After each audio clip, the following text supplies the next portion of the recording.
எத்தனை அடி போடுவான் அந்த படத்தை. சன் டிவி மெயினாக விஜயுடைய படத்தை போடக்கூடாதுன்னு கங்கணம் கட்டிட்டு சுற்றுறான். அதனால் அவன் என்ன தெரியுமா பண்ணுறான், காஞ்சனா 1, காஞ்சனா 2, காஞ்சனா 3, அப்புறமேட்டு அரண்மனை 1, 2, 3 3 பார்ட்டு. இந்த 3த்தையுமே போடுறான்.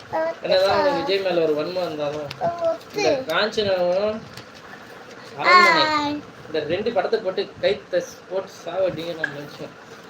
அப்படியே விஜய் படத்தை போடக்கூடாதுன்னு முடிவு பண்ணிருக்கான்.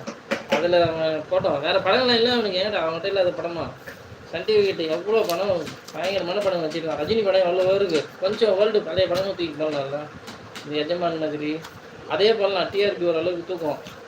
என்னடான்னா அரண்மனை 1, அரண்மனை 2, 3, இப்போ காஞ்சனா 1, 2, 3, 4 இது எல்லாமே போட்டு நம்ம கைத்த